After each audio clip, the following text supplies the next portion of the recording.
Okay, I messed up. Exactly. As some of you who are actually following me on LinkedIn have seen, I really messed up. I fucked it up for real. And that took now a while actually to kind of,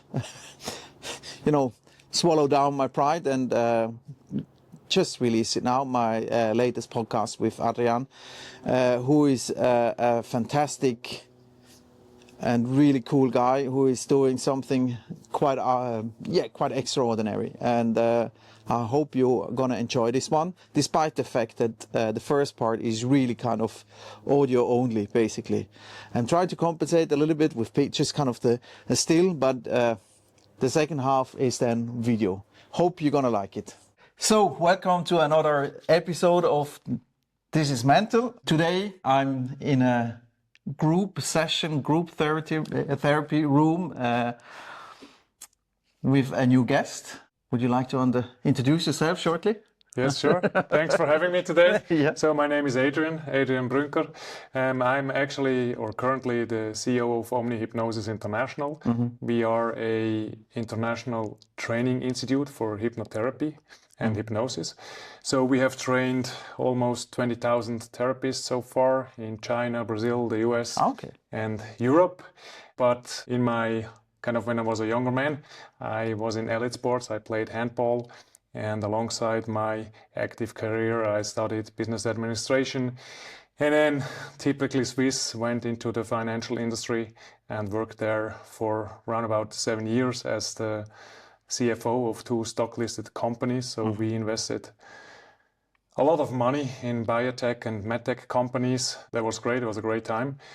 But then after I kind of returned to sport and into coaching, and I had the honor to be for 14 consecutive years the head coach for the Winterthur Handball. This is one of the best handball teams in Switzerland. And during that time, I also, for the first time, came in contact with hypnosis and learned what it can do. And so after those 14 years, then I became what I'm today. Okay. You almost took the whole story in the beginning, but exactly. That is the reason, right? That we are talking. That your role, also from a coach perspective, where you obviously got kind of into the hypnosis and the much more mental side, I assume. But before we jump into that, so we actually just kind of learned that we went studied at the same university. Yes. Almost a similar time, but you were really sportive, active. It's a little bit Swiss English. Were you already aware and kind of into the mental side of your activity, or was it? When did that actually come? I mean, because after that you were as you said, you worked in an asset management company, in biotech, etc. So probably the mental side was not really that present, I assume now. No, it was nowhere near my world, I would say. I mean, as an athlete, we were young guys, and back then, everybody who had a mental coach or did something mentally, that was the guy having a problem. So nobody wanted to be the guy having a problem. So we really kind of refused working together with mental specialists or coaches. At that time, it wasn't popular at all. In team sports, not at all. So it was really nowhere near my world. And then after, in the financial industry, I would say it wasn't either. No, it's still not that much. and yeah, up to date, it's not, of course not.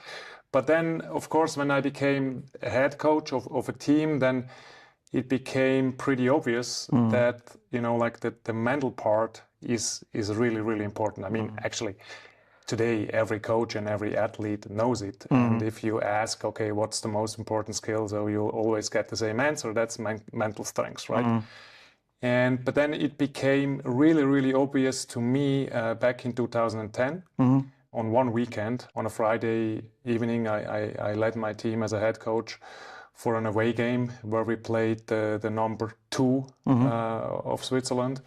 And that was an incredible game, and that was like an 11-goal win, incredible. And so we went back home, and 48 hours later, we played the second last team in the league in a home game, and we lost that game with a 14 goals difference. And like 48 hours later. And up to date, that's still the biggest defeat in the history of the club, actually.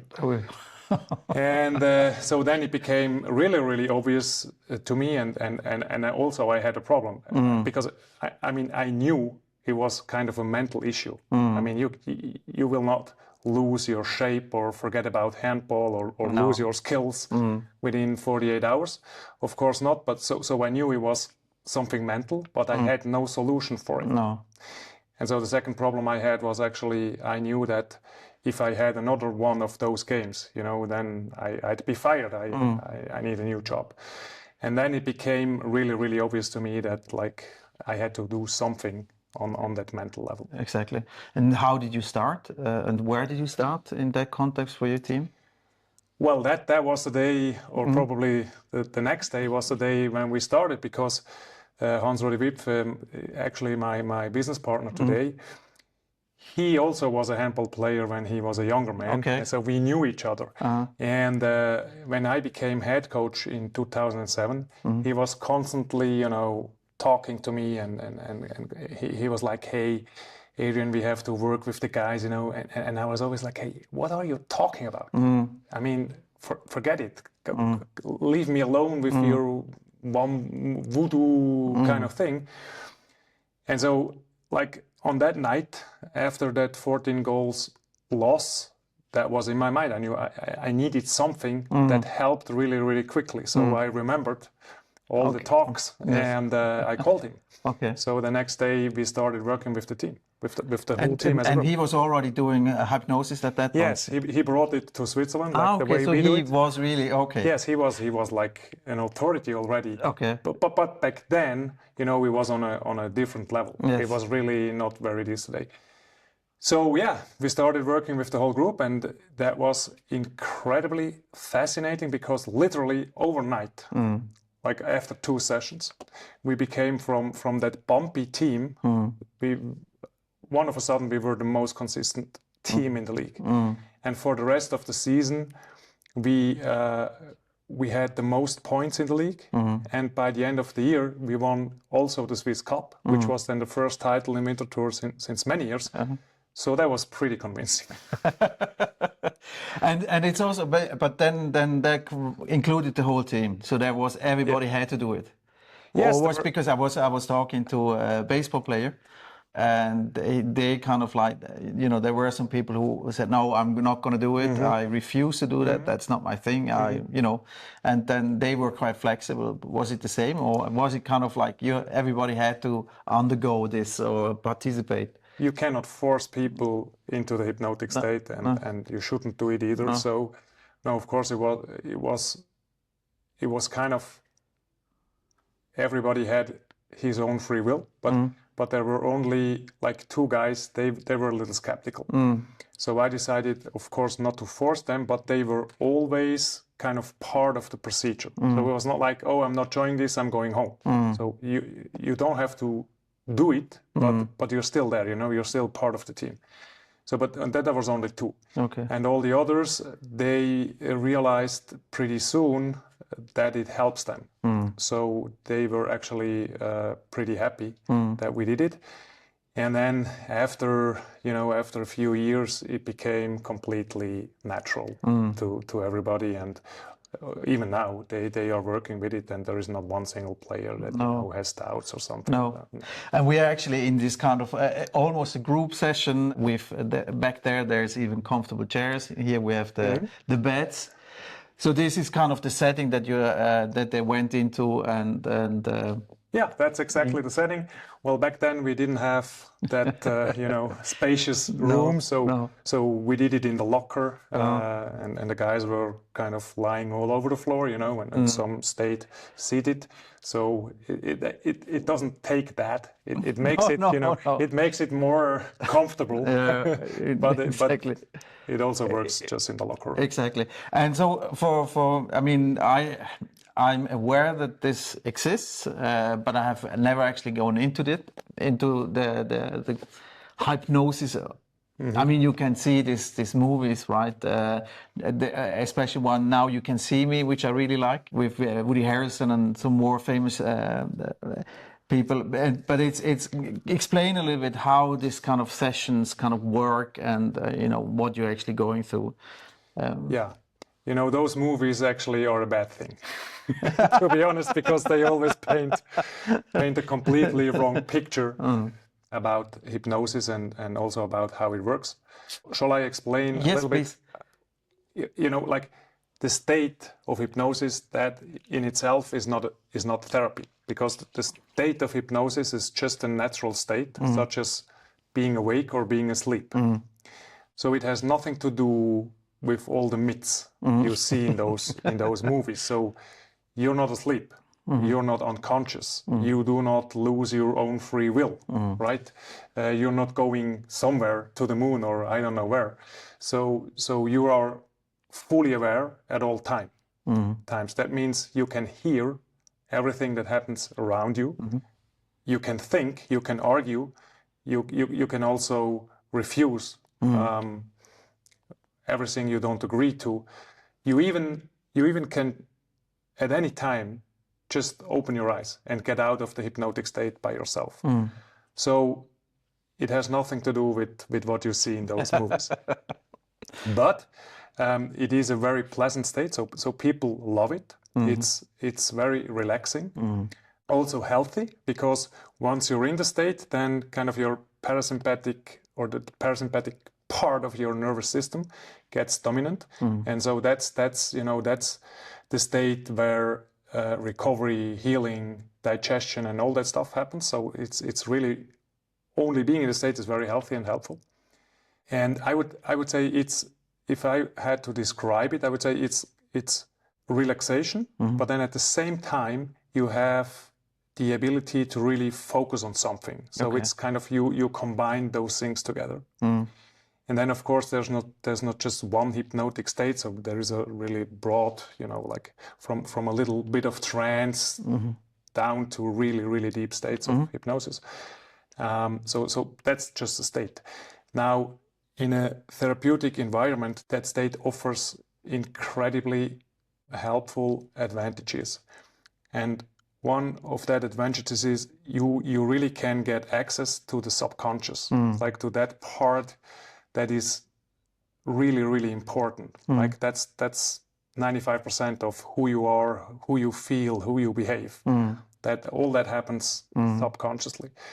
So that the hypnotic states enables you kind of to communicate with that part of you, to get access to all that information stored in your subconscious.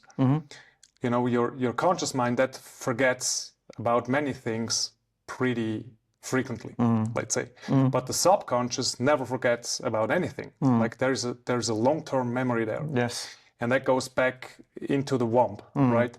So in the state of hypnosis, you have access to all those memories stored there. And this is incredibly helpful when it comes down to rapid or quick transformation for people, especially emotional transformation.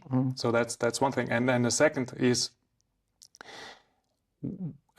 once a person is in the state, suggestions can work incredibly well, right? So, for example, if I took your hand, like in hypnosis, like that, and I go like, all right, I don't know, every time I do this, your hand gets numb, relaxed, and comfortable, something like that.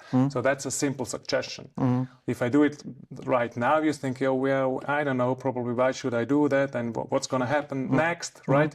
So nothing would happen. But if I did the same when you're in hypnosis and you accept that suggestion, if you agree to it, it will work immediately, which means that happens, what I suggest happens to your hand, if you allow it. So then I could also, like stitch a wound or do whatever on that hand without it being uncomfortable for you.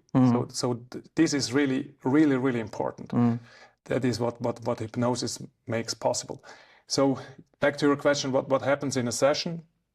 Well, like the client comes in, and then we will have a pre-talk where I really explain in detail what hypnosis is, what it's not, what is your role, what is my role, what can I do for you, what is your job, and then of course we will have the client's history. So I got to know some information about your life, about your childhood, about your health, and then we define what's the goal of the session, because you come. Exactly. You want to solve something, or you want to improve. Exactly. And then there is the hypnotic induction. Like it can be like this within seconds, or it probably takes 5 to 6 minutes to get the person there, and then we really get started with the therapeutic work, depending on what the issue is. And with a big group, then it's everybody's lying down, and then you just talk them through. Yes. Okay. Yes. And what did you focus now with the team that they didn't have that? Back then, what was actually the source of that kind of drop?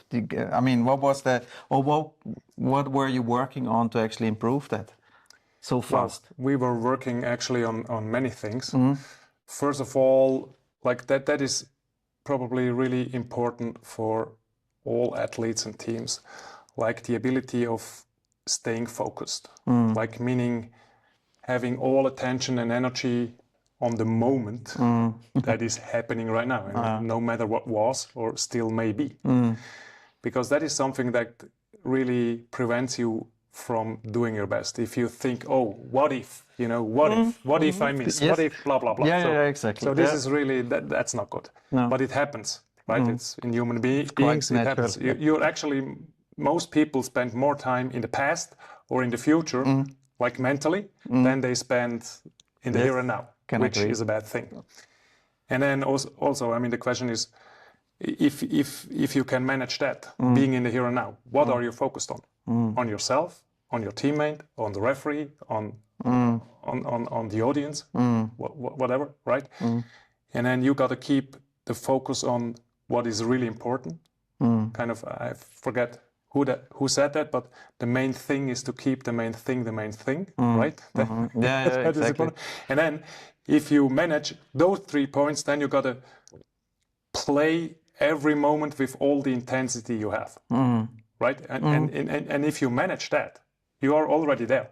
Like you're already way better than everybody else. Yes. So as far as I can remember, we started with that, and then also, of course, put a lot of effort into team spirit and aligning as a team, and playing together as a team, really working hard. Those things, and that really pushed us from here to there. I can imagine. No, because for me, it's now I get a little bit personal here, but I mean, for me now this kind of exactly this being focused, 100%, that's almost impossible for me. I have so difficulties to be really kind of in there, because I'm always looking what is next and what was, and that's kind of a permanent state with me.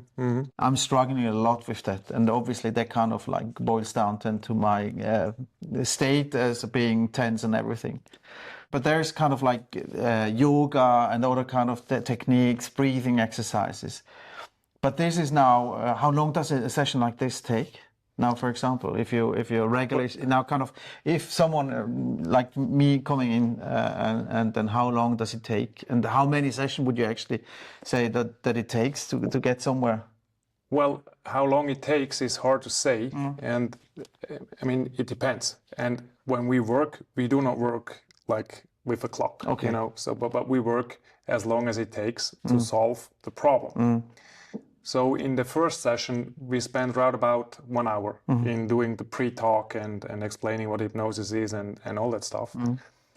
And then the therapeutic process itself, depending on, how deep it goes and who is involved and everything, around about 2 hours. So for the first session, we always reserve around about 3 hours. Okay.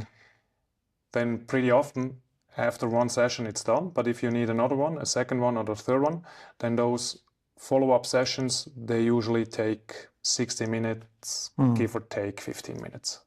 Okay. Yeah. So fast. Yeah, fast. Yeah, fast. Yeah. Because we don't talk around the bush. No.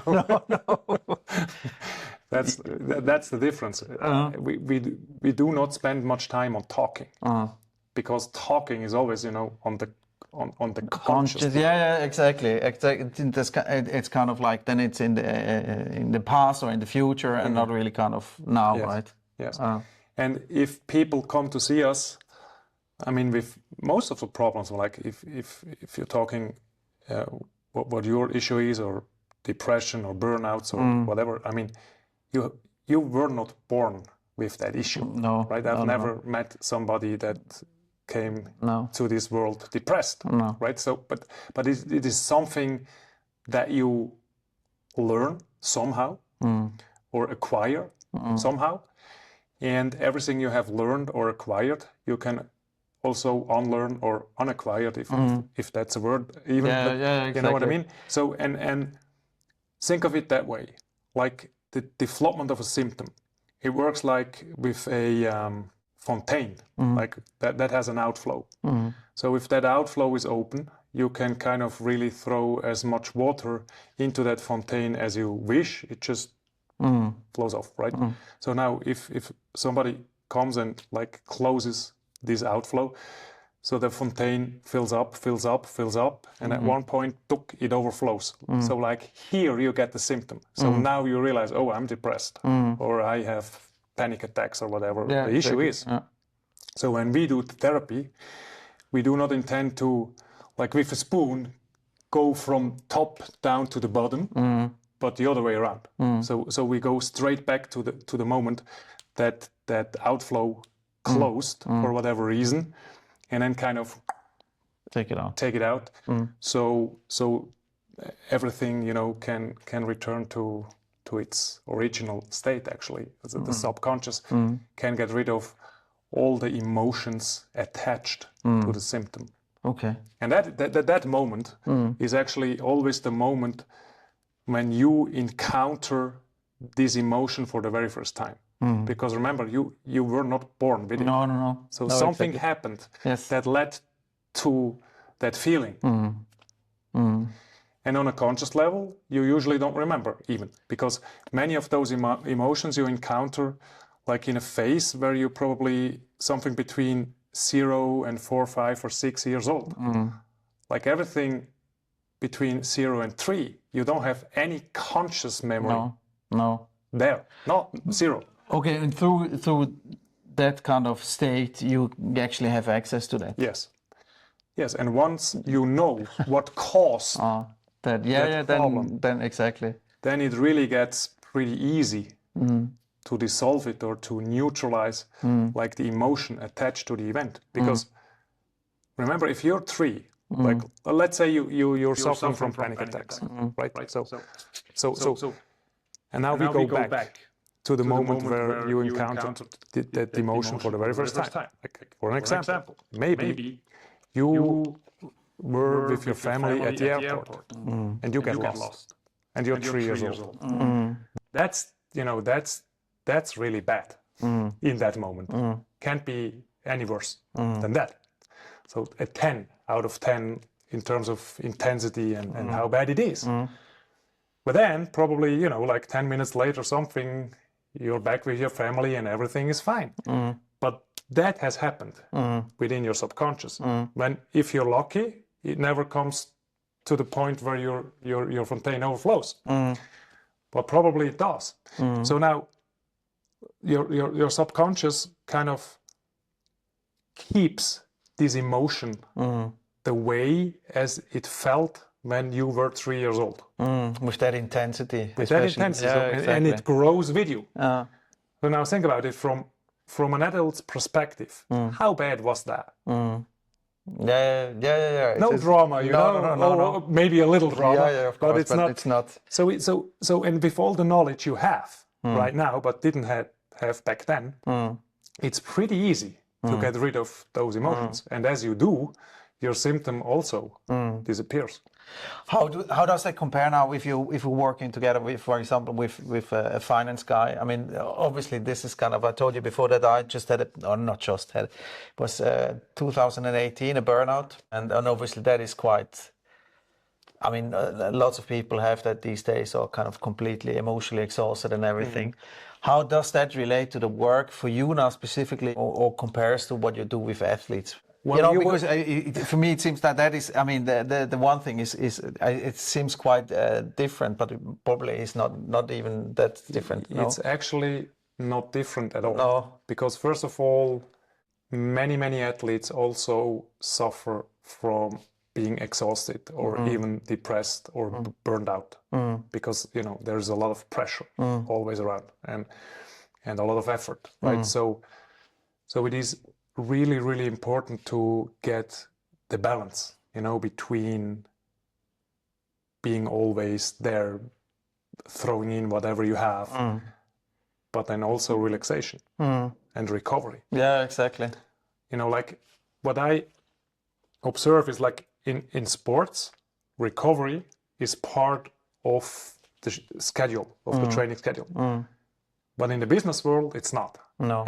Actually, if you say, hey, I'm off for recovery, like, okay, people say, yeah, okay, you're a lousy guy. Yeah, exactly. Something like that, right? So that's an issue, because I don't think it's always about working more, but probably working smarter, right? And doing the right thing. But when it comes down to get rid of the symptom, it's actually the exact same process. I would say usually athletes are more open to it than business people. I can imagine. Yeah, because business people now, specifically finance, they think they're so clever and they have the ability to deal with it, but intellectually, probably even, right? Yes, but in sports, it, like, you don't have time, and that's a good thing about it, because pretty quickly, pretty soon, you realize it's either the pain of getting defeated or losing games or whatever, so you can live with that, or it's the pain of going after the cause. So why? Where's my weakness? What do I have to improve on? Right. So that's the choice you have to make. And athletes always, I mean, if you're really an athlete, so it's crystal clear what you choose, right? So in business, there is more room to hide, actually. There's a little more room for a certain time. You don't have that time in elite sports. It's just like... because it's kind of on a weekly schedule, or then the next tournament is in 2 weeks or 1 week, and then you just have to deliver continuously. Yes. And it seems to me, or at least back then, was a little my experience, especially in the financial industry, there is also a lot of talking, there's like a lot of blah blah, and also a lot of it's probably a little more political than it is in sports. And in terms of now going a little bit more into kind of that business aspect, how many clients of yours are now coming from the business context? Are there some, or has that... There are some, yeah. But not the managers yet? Well, or how is it that, I have pretty frequently workshops and group sessions with business teams too, but to be honest, I'm not after them, so they just find me and call me, because I've trained over the last 10 years, I would say I've trained at least 500 athletes and dozens of teams, so I'm a little more in the sports world. Exactly. But I mean, that's a growing, of course, because like the skills are really comparable, and also the mental, Yeah, exactly. That's what I mean. We just kind of dove into that a little bit now. That's actually quite a lot of similarities in that context, and now in this kind of, though I would assume that it's probably a little bit more difficult to do that in a team. It's probably more kind of individual sessions than with now the manager, the boardroom people, right? Because they don't like to be kind of show weakness and be exposed in any kind of way. I mean, what you can see now, it's I mean, now with ESG, right, and the social responsibility of companies, and that has started to kind of seep in. It probably has not kind of reached that level that they're so much aware of, going that deep into that. So it's maybe a little bit of yoga sessions, or again, you go for a walk. What would you? Yeah, but it is right. Well, that's better than nothing. Yeah, exactly. But that's the more kind of like, okay, that should be a natural part of your recreation, right? Of your Yeah. exactly. So what would you recommend someone who is kind of a business unit, for example, a bank, an asset management, Bellevue Asset Management, for example, right? I mean, they're under a lot of stress now, right now. Yes, it seems, yeah. It seems. What would you suggest to do? I mean, is it just kind of okay, come and do the hypnosis, or is that kind of like, or is it what would you recommend? I mean, also with sports team, they don't just come here, No, lay exactly. down and I do some talking, So I mean, the question is always, what's the goal and what do you want to achieve? And I mean, quite often it's really like people are struggling with finding some kind of balance between work and private, because also with how we work today, you take the work private, right? You take it home. Yeah. So people are not able anymore to really have a cut in their lives, which is a problem because it keeps you activated all the time. Yes. And as you are, that's exhausting, right? So they can learn how to do that, for example. I found it extremely powerful to also have those teams here and then really define with them together what are the values that are really important to you. How do you want to behave as an individual, as a team? How do you want to be with each other? What do you stand for? What's the purpose why you're here? Because I mean that makes a real difference. I mean, if I'm a portfolio manager and so and my purpose is, all right, I come in because I need whatever I need to achieve a 3% return, right? Like so how boring can that be? So but if I come in because I know like the 3% I achieve is important for the guy in the pension fund to make him able to live free of any fears or whatever once he retires. It's a completely different motivation. You see? So that's something we shape. And then once that is done and clear, we really go all together in the state of hypnosis and then install all of that deep in the subconscious. And this is incredibly powerful. And actually, it would be cool to actually watch that through a spy cam, right? Kind of like how that actually kind of happens, what happens. Do you rather work with a team or with individuals? It's really both. I mean, it really depends. I have many athletes. I mean, if I work with tennis players or wrestlers or whatever, so they are just one guy. But then, of course, if you go with an ice hockey team or handball team or whatever, then of course, it's very important to have the whole group too. What is more powerful to see in the terms of transformation and what you can actually achieve? That's a very difficult question.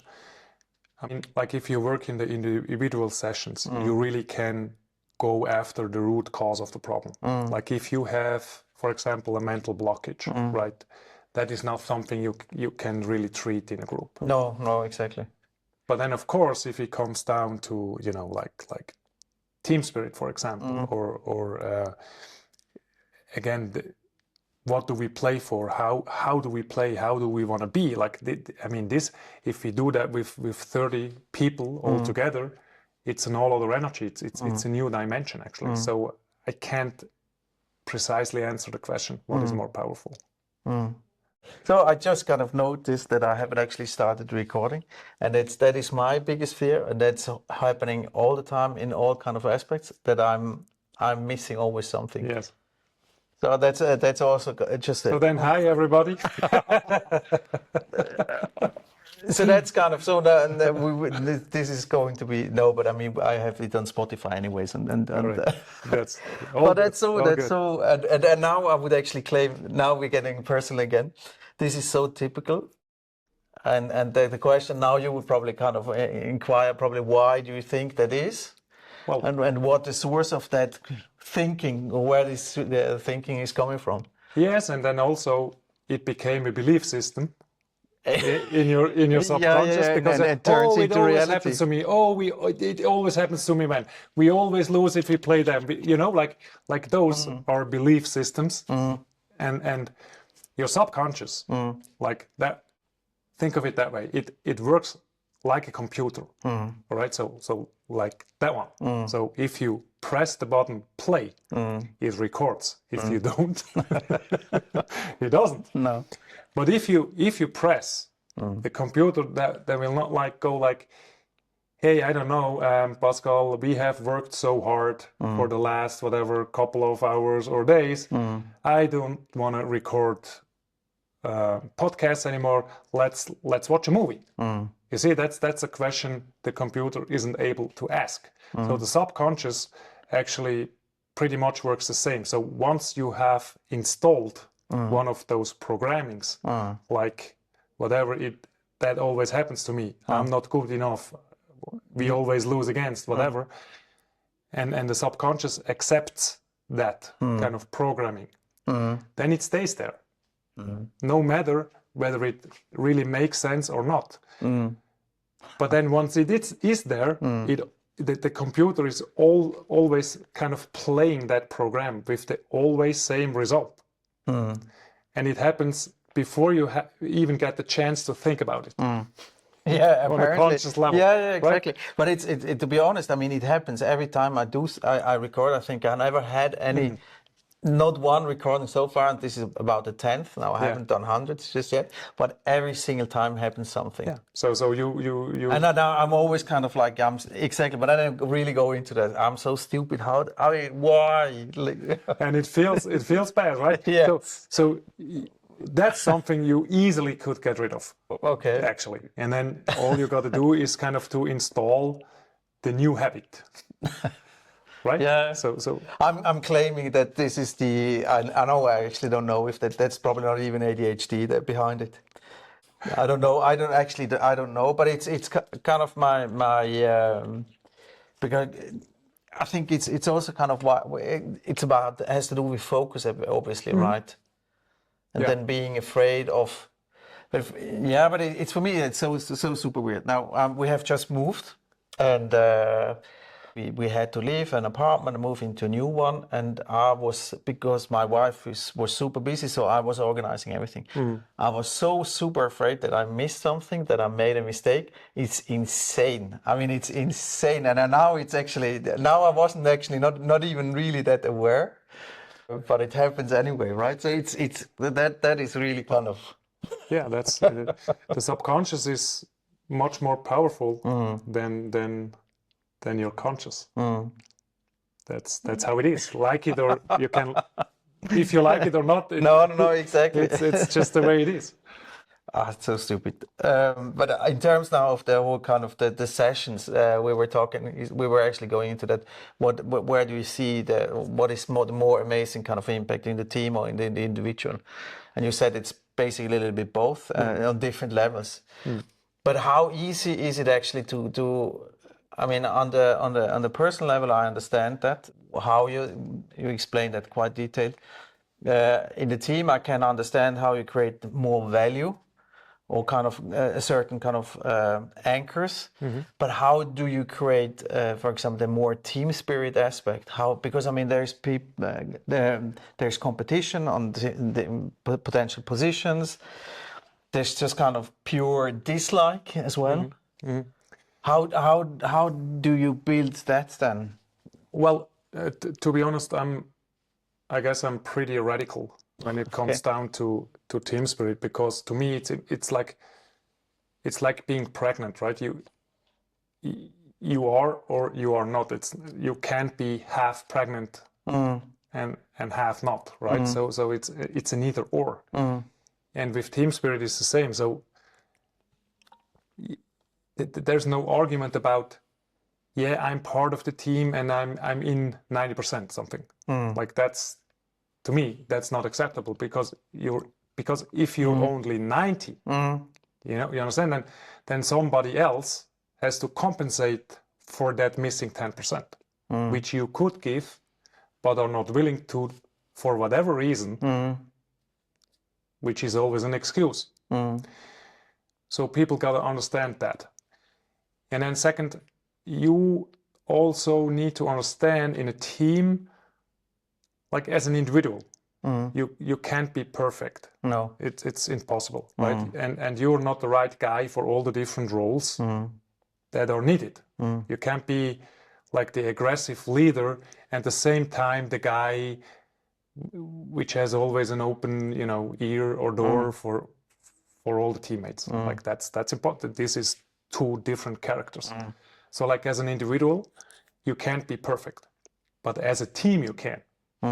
But it doesn't mean that you have to like everybody or love everybody, but respect everybody for the part they bring to the team.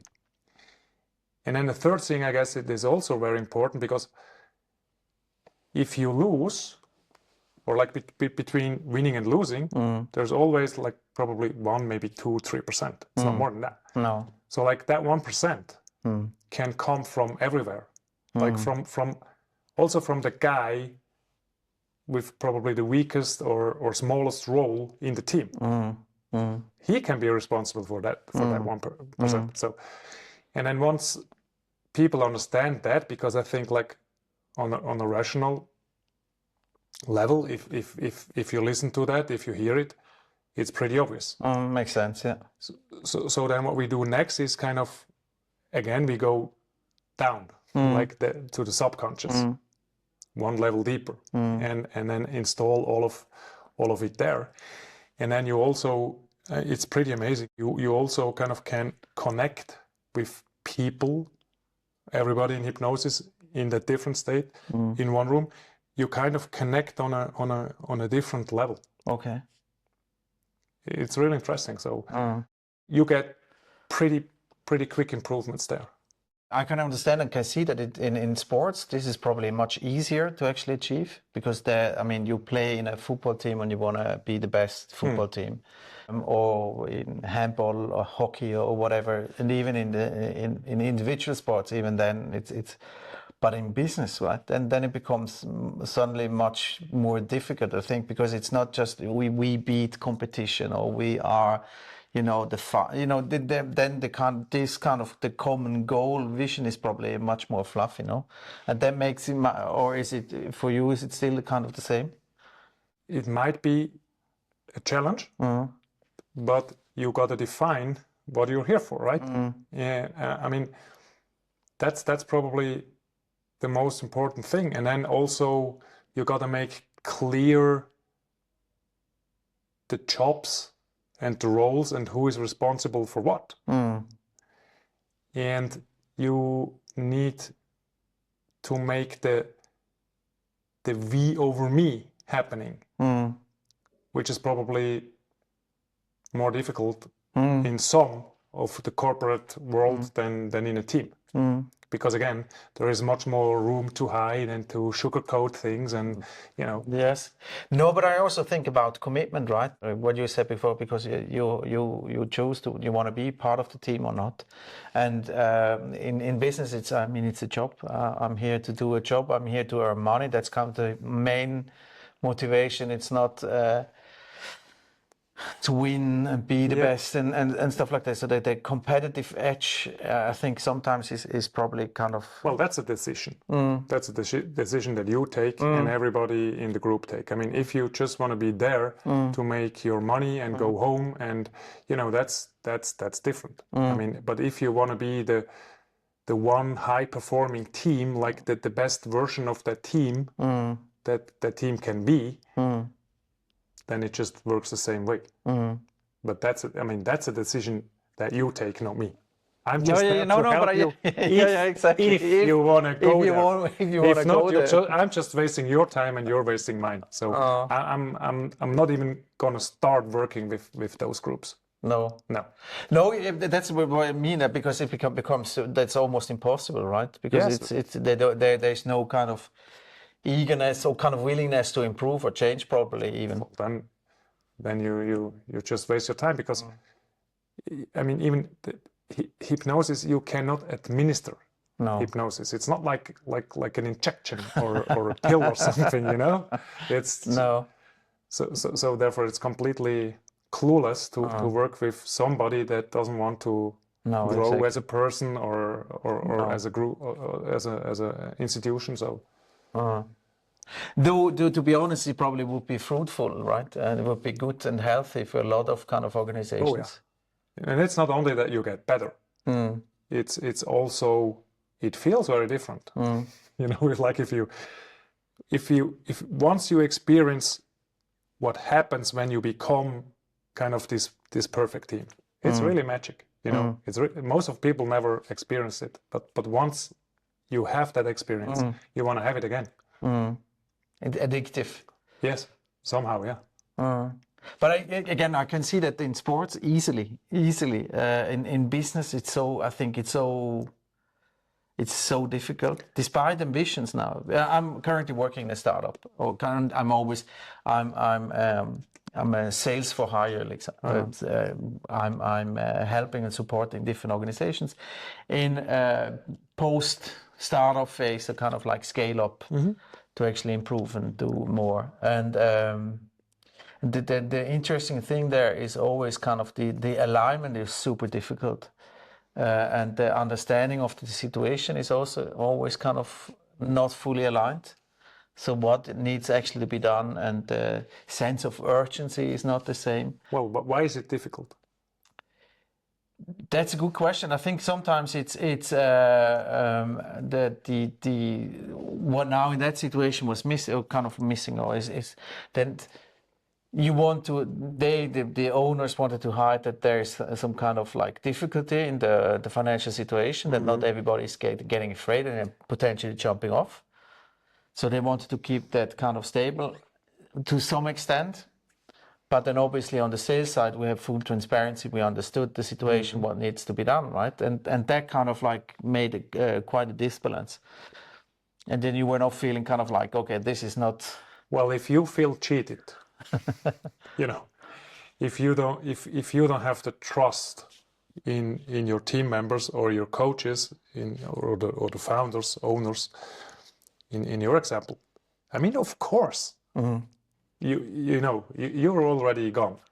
No, yeah, but I mean, I knew this. No, but the problem was I understood their kind of argumentation in that context, why they did it the way they did it, and I can appreciate that they wanted to make them feel safe and not exposed to that threat, so to speak, right? That was their kind of business decisions, right?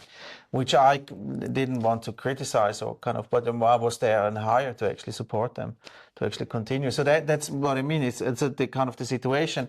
We would actually need to be exactly as you said. It would have be extremely fruitful to have this alignment or to get into that kind of vibe.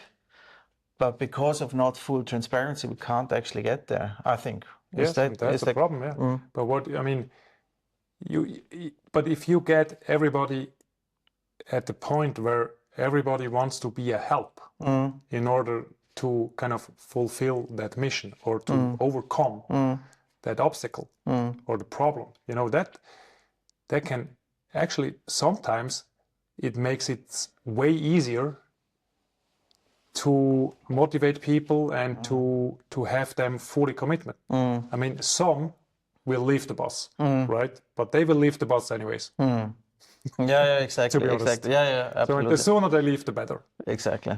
So I'm really a big fan of radical transparency, to be honest. Yeah, I would. I would be the same.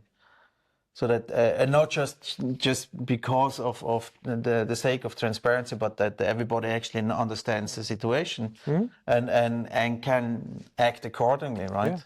And in a situation like that, it's usually easier to really bring everybody together. That I would actually exactly that I would have thought so as well. Yeah. But that actually didn't happen. Yeah, but in that context, right? Well, if everybody thinks like, oh, they haven't been open to me, I mean, why? Yeah. You know, I mean, they didn't actually notice that what was happening. The most of that, the 2/3 of the team wasn't even. Yeah, maybe some of them. But it's quite interesting how that dynamics then works, right? And then and that and I think it's also kind of the feeling of being excluded kind of comes up, and then your commitment is going down, and your kind of identification with the target, the vision, and everything is kind of going down. And then you lose performance. Yes, yes. And that's, I mean, what if you're the founder, CEO, head coach, whatever? I mean, what's your main goal? Your goal is like, if this is my max potential that team has, I got to bring it at least here. But if I'm there, I haven't done a good job. No, exactly. But for you also to be super clear here, because you said, okay, recreational kind of like you need to kind of the balance is super important, everything. So it's not just because in the banking and the finance, there's always like high performing, and they expect that high performing goes over a period of 5 years continuously all the time, right? And not giving kind of the balance and everything. That's not what you're saying, right? No, but that's what I'm saying is. No, yeah, I think I understand you, but I want to. No. I mean, let me put it that way. You need to learn how to prioritize the important over the urgent, right? That's, I mean, that's the problem we all face. You have like your inbox. To be honest, I mean, during the last 2 weeks, I really lost control over my inbox and WhatsApp and everything. That's just too many. I can't even read all of them. No. So if I spend all my day in reading all those messages, which out of, I don't know, 90%, you just can ignore, you know. So then I spend a lot of time and I work and I'm you know, I'm committed, but it doesn't help. No. Not me and not the organization. No. So I also got to have kind of the strengths to do what is important and don't do what's probably not. And this always feels a bit weird. Yeah. No, because you always think like, oh, I have to do this and that and that and that. Yeah, exactly.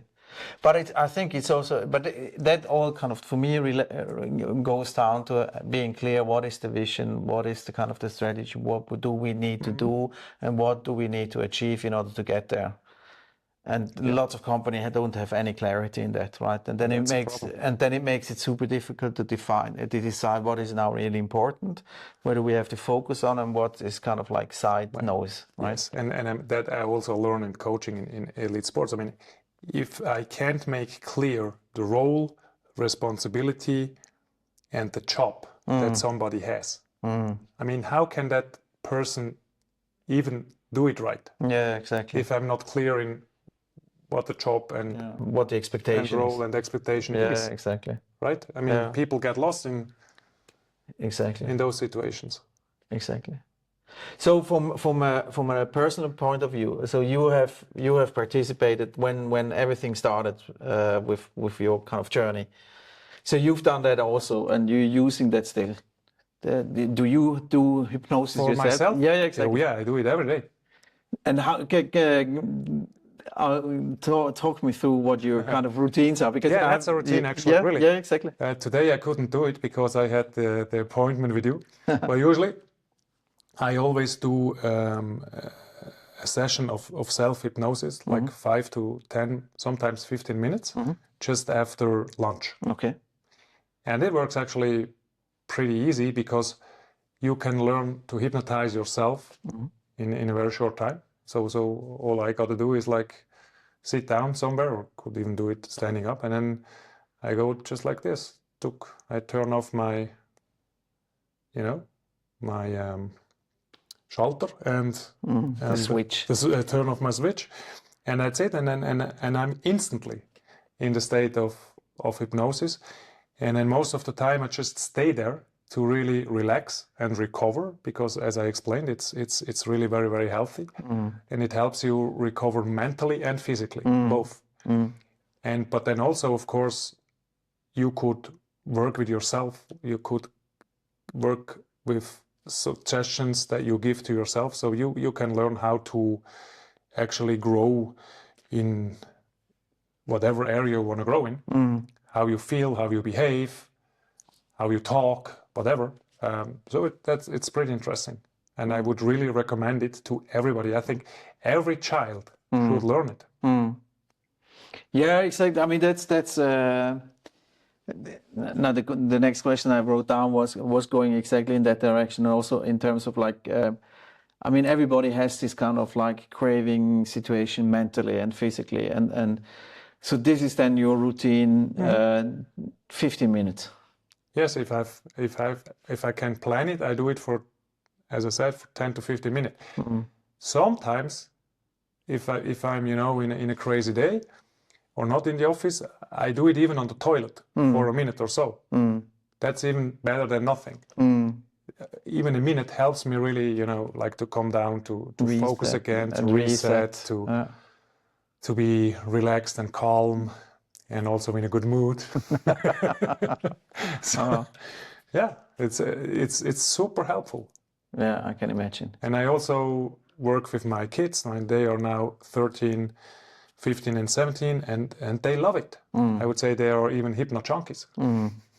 Yeah. Because it's you can support them, like if to perform in tests or in sports, or get rid of like everyday problems, fear of talking in front of people, or I don't know what. I mean, there's so many things you can work on.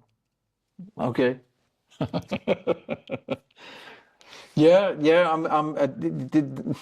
Do you think has, I mean, for example, exactly that the fear of speaking in front of people. Do you think, I mean, there are people who can do that and are good at it, and then there's people who just kind of don't feel awkward and everything. So, but I assume you can't change that completely, but at least that you're not super nervous and extremely stressed out, right? Or well, you can change that completely. Okay. You can. Okay. Sure. Certainly. By removing that one. Well, by removing the fear. Which was one situation sometimes in the past. Yeah, sure. Because you are not born with fear of speaking in front of people. You're not born with that feeling. No. But I mean, some are more extrovert and some are more introvert. Well, right? that's true. That's true. But there is always both parts. Like you have an extrovert and an introvert part, so do I. So now the question is, which part do you want to show? For example, and but once you get rid of that anxiety, that's a feeling, it's an emotion. Emotions are part of the subconscious, right? So you already guessed where to go to get rid of it. So you go there, and once that is gone, everything changes. And then you replace it by whatever feeling you want to have on stage. Probably you want to be charming. Probably you just want to be competent. Probably you want to be self-confident. Probably you want to be, I don't know, whatever you want to be. You choose, and then you just, once that anxiety is gone, you connect that new emotion with what you do. So in that example, it's speaking in front of people. How does, like because those two things are connected together. That's now really interesting, because I mean I have been talking a lot in front of people in bigger and smaller crowds, and I'm super afraid and super anxious before, and then on stage you wouldn't probably be able to tell that I am. Which is already a good thing. Yeah, no, but I mean, and I enjoy it, right? And I kind of that's the funny thing, but it's not necessarily that I'm in a relaxed state, or kind of like that I can actually enjoy. I mean, really kind of enjoy it, right? I'm delivering, I'm performing extremely, right? But which is for me kind of that has become the state that just kind of like, if I do, then I'm going into that. Which is, and then, but that would be now interesting to learn, kind of to see what is kind of. You can fine tune that a little bit. Exactly. That's to remove the initial phase, right? Yeah, sure. But okay, yeah, I'm really intrigued. I'm really intrigued about the I'm whole glad thing. to hear that. Yeah, no, because it's. I mean, to be completely fair, right? It almost sounds too good to be true.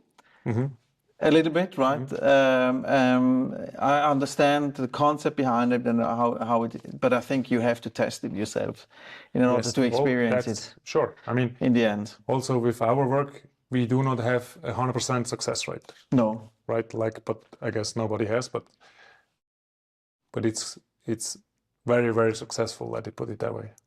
You said that we talked about the kids, right? So that's I think the relaxation part is probably the biggest kind of, and getting them this mental stress out of is probably one of the biggest kind of threats at the moment, right, for mental health in that context.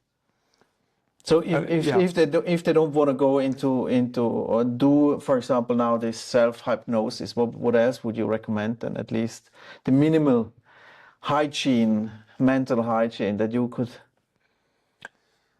Well, you know, Oh, how? Yeah, sorry. there is a lot of, or probably different issues out there, I guess.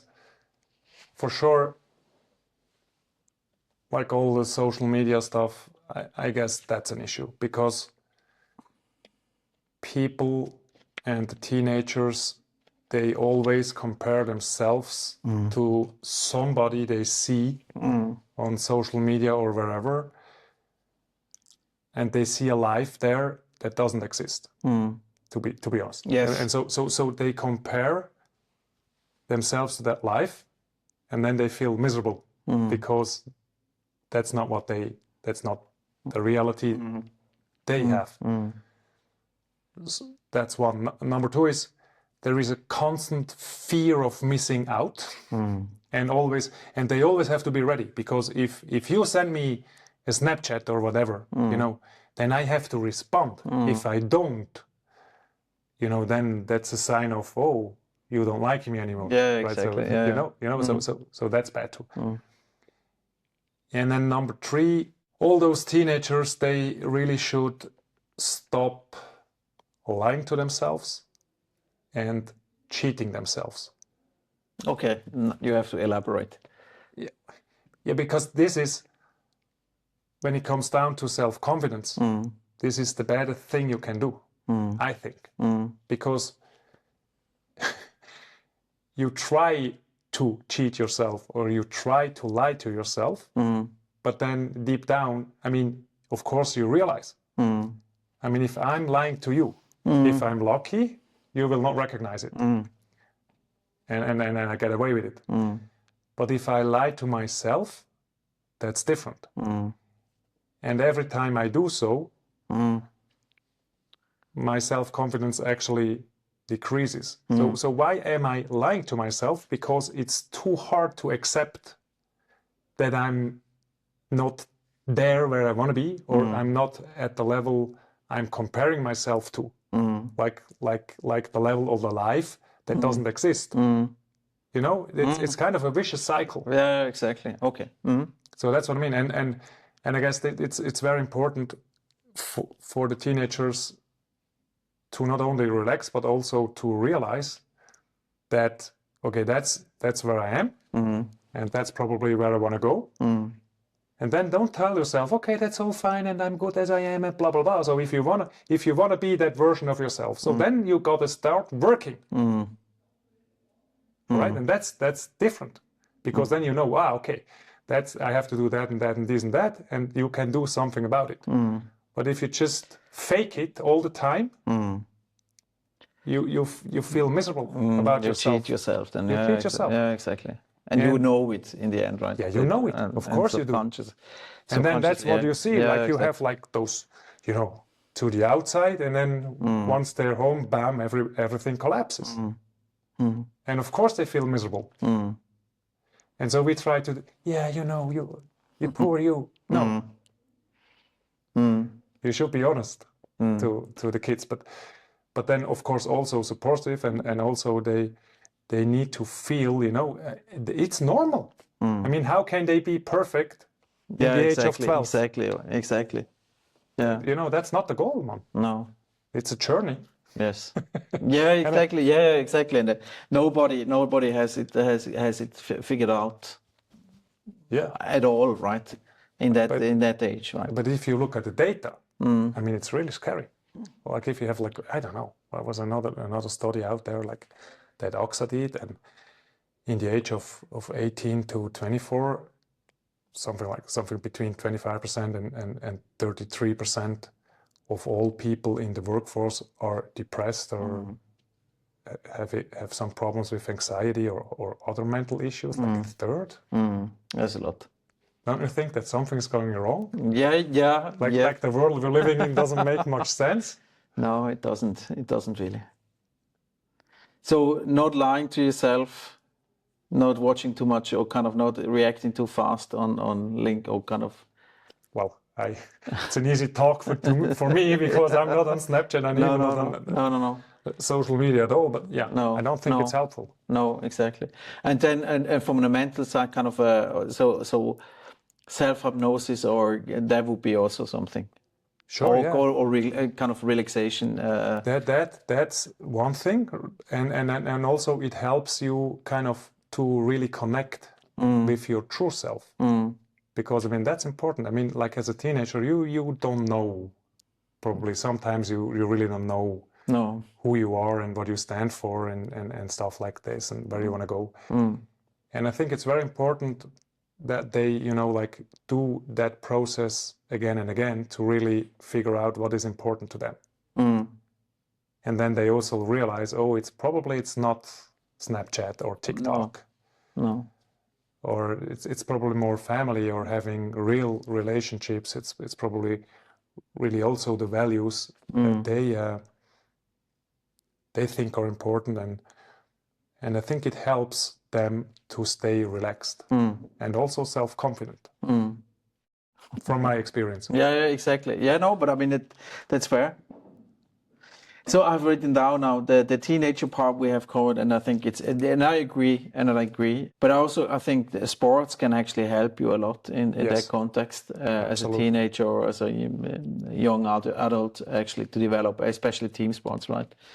I think that's also healthy. And for grown-ups, I've written down what's the one question people should ask themselves more often. No, but I mean, I think it's more kind of like, what should they be more aware of, or what is the one thing that you think that they're not taking enough care of? From a mental. I only can ask that question from my own perspective. Like, when I was in the financial industry there at Bellevue and BB Biotech and BB MedTech, I mean, it was a great time. It was also a great group of people. And we were making a lot of money. But after, I don't know, maybe 5-6 years, I felt that something started to feel a little bit weird. And then I figured out that was like, I cannot imagine to do that for another 30 or 40 years. Why not? Because it was not the purpose I was looking for. Like, because if the purpose is you get up like 5:30 in the morning, whatever, you leave the house, you work, and then you return back home, 9 o'clock in the evening, whatever it is. So what's the purpose of that? Like making somebody that is already pretty rich a little richer, and yourself too. And I realized, like, to me, for like the values I have, it was not enough. So I was looking for something with not only the P for profit, but also purpose. And that I couldn't find in the financial industry. So I decided to do something else. But then and I think that is what you should think about in order, to be happy. And there's a third P, actually, I've forgotten, that is passion. Like profit, purpose, passion. So if you can mix the three together, that's perfect. that's probably what you should ask yourself. And then it's normal. I mean, you always have to give something away in order to get the other stuff. So you got to figure out what is the mix. And of course, it's a luxury to be able to ask yourself a question like that, because if you just need to put food on the table, right? So then I guess no matter what, I would do it. Yeah, exactly. So I wouldn't question what I do. No. But if I'm able to, so that's the question what I would ask myself. But everybody should decide for himself. But I think that's probably the most interesting now, and that's also the fun thing though. Also with the discussions I have is actually that a lot of people are missing that, the purpose and the passion, right? Yes, and that's a problem, right? Because it makes you unhappy. Yes, and it creates a certain level of stress. Exactly. But I think, I've been talking with my wife a lot about that, and she's from Sweden, so the different upbringing and everything. But our kind of take of that is also that it's also a generational thing a little bit. Yeah. That our parents post-war kind of, okay, now you need to kind of work and earn money and get stability, safety and everything. Yes. And now we are coming into a new generation where the purpose and the passion is much more important, right? Yeah, because you take the other thing for granted. Yes. But once that changes, probably, it will. Yeah, exactly. Then you go back to, Yeah, exactly. So the balance, finding the balance. Yeah. So it was a fantastic talk, and not all of video on video, unfortunately. I'm so stupid. It's so insane. Yeah, once I didn't connect the audio. Good. But luckily that one is recording audio by itself. So All I right, had actually some, but at some point the laptop crashed. Something is happening all the time, every time. I think the content is more important than the pictures of the two of us. I hope so. So I will be linking your profile. I will be posting that on LinkedIn. But thank you very much for the talk. It was really interesting, and I think it's going to be super interesting to hear what my wife specifically says. She hears that. I hope you all leave your comments and... Yes. Thank you very much. So I hope you actually liked the recording that I made for you, the podcast with the fuck up in. Yeah, that's a shit that happens, and I actually can go into that and we'll go into that a little bit later on, because there's some kind of self-fulfilling prophecy, and I'm actually even talking about that and I have you talked about that in this podcast about the mental side of things and dealing with, with your mind exactly around that. But I hope you really liked it. I'm really testing this out myself. I've actually already signed up, so this is going to happen. And not only me, even my family is trying that out. And I think if you have this kind of particular, especially dedicated situations that you have difficulties dealing with, being that in sports or in business, pressure situations where you want to perform better, or at least where you want to feel better, I think it's the ultimate part of actually doing it. And you can see that this is, it's not something, it's not hocus pocus, right? It's not, now you can see me Hollywood movie style, snap your fingers and you start singing, but it's much more profound, and it's actually really kind of going into your subconscious and trying to reprogram the way you kind of react and interact in situations. And I really like that a lot, and I really believe that this is actually helpful. Is it for everybody? Probably not. Does it actually work in really complex mind situations, kind of like a depression and everything? Maybe, maybe not. I think that is there's the more complexity, depending on, situation, I think the more difficult it actually gets. But I will test it out. I try to film it. We'll see about that. If it gets too personal, probably not. But I will tell you about it anyway, how it actually went out. So, hope you like this video. The next videos are going to be about ADHD, kind of diving into neurodiversity a little bit, and hope you like it. See you in the next one.